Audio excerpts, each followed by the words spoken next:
Assalamu alaikum to all my dear viewers. I am Professor Shoaib Hashmat with a YouTube channel, namely English Innovator. So I hope that you have enjoyed my previous lectures on present tenses and past tenses. Today I am going to deliver my lecture on future indefinite tense.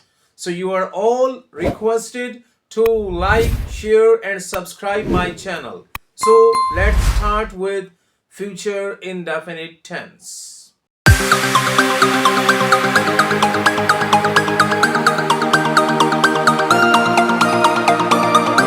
Future simple tense or future indefinite tense is a verb tense used to describe an event or action that has not yet happened and is expected to happen in the future.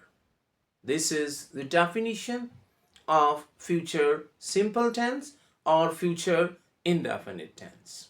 So, coming towards now its uses. So, now I'm going to tell you about the various uses of future indefinite tense.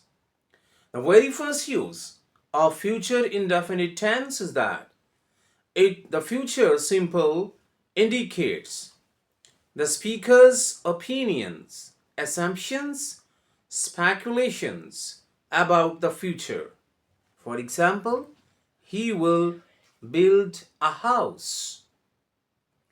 Number two means the second use of future indefinite is that it is used for future habitual actions which we assume will take place. For example, spring will come again.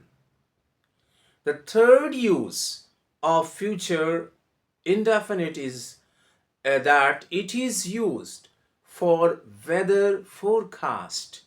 For example, the fog will persist in all the areas. The last use of future indefinite is that promises, threats, and refusals are usually concerned with future time. The example of promise is I will be there to help you. So another example of threat is that I will punish you if you don't behave yourself.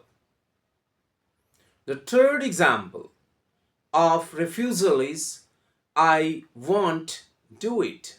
The second part of my lecture is on the construction or the structural formula of future indefinite tense. So far as the construction is concerned, we use subject in the beginning and then we use will or shall as helping verbs, and the first form of verb is used, then in the end there is object. For example, I will play cricket. So I is subject, will or shall will be used as helping verbs, then the first form is play and cricket is object. So S plus will or shall plus first form of verb plus object. So this is the construction. So far as negative and interrogative sentences are concerned, we use not after will or shall, and in interrogative sentences, will or shall is preceded by the subject. He will not play cricket, or will he play cricket with a question mark at the end. So this is all about future indefinite tense or simple future tense. Now I would like to present a bit touch of passive voice in future indefinite tense. So far as the passive voice of future indefinite tense is concerned, so the previous changes which I have mentioned in my previous lectures will remain the same. For example, He will play cricket. Cricket will be played by him. So, in this way, we will form a passive sentence. So, once again, I request you all to like, subscribe, and share my channel. And I will be waiting for the useful suggestions and comments. Or if you have still any queries, so you may ask me in the inbox. Thank you very much. See you in the next lecture. Allah Hafiz.